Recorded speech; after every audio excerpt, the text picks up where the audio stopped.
Hello everybody and welcome for a new video about our GreenPonik app and how to use it. And today we are going to talk about the settings. So to show you all this, we have to launch our GreenPonik app. After launch, we'll have to select the module we want to set up. And this one is 0C1 in our case. It is one of our test units. In order to go to settings, you will have to go on the bottom right corner of your screen, and here you will find some parameters. We've tried to keep those parameters to a minimum, and this section will probably evolve in the near future. So first parameters is app parameters. This is a subcategory. You have the dark mode that you can activate. This is important for some smartphone because you can save battery with that, and also it's better for your eyes. You have push notification that can be turned on or off. Languages, you have French and English at the moment, maybe more in the future, but at the moment we have to keep things simple because we are only 3 people working on the project. You got some themes that you can change and everything around will change. So this one is orange. If I go back into the main section of the water brand, everything became orange and gray. So you can change all this. Let's go back at the default setting.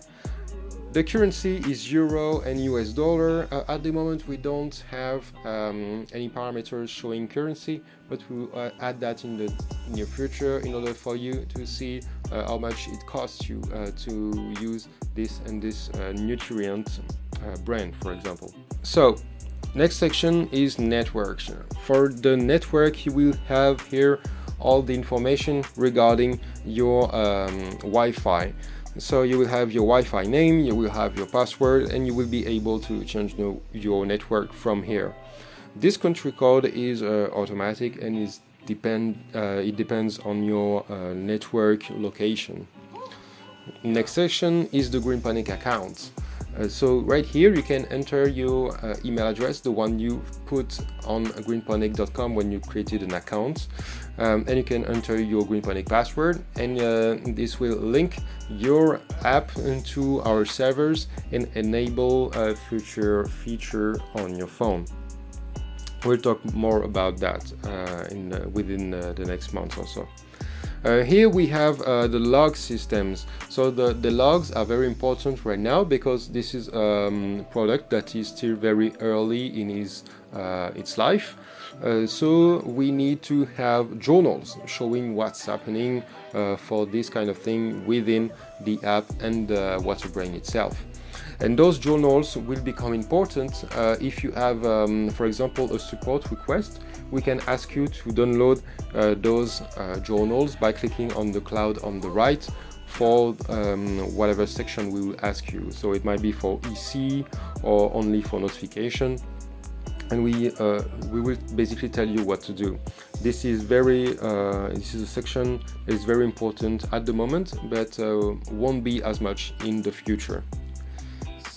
Here we have backups. So for the backups, it's a location when you can also download all your data in order to save it somewhere else.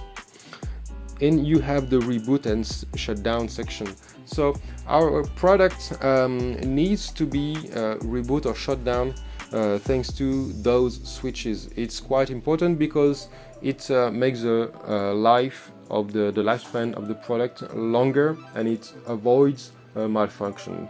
So please, when you want to reboot or shut down the product, go into settings, reboot or shut down. So that's it. As you can see, we don't have much of settings at the moment. We don't need more. As I said, yeah, this section is a work in progress, so things may change. I will make more tutorials about that in the future. Okay, let's keep in touch and talk to you soon. Bye.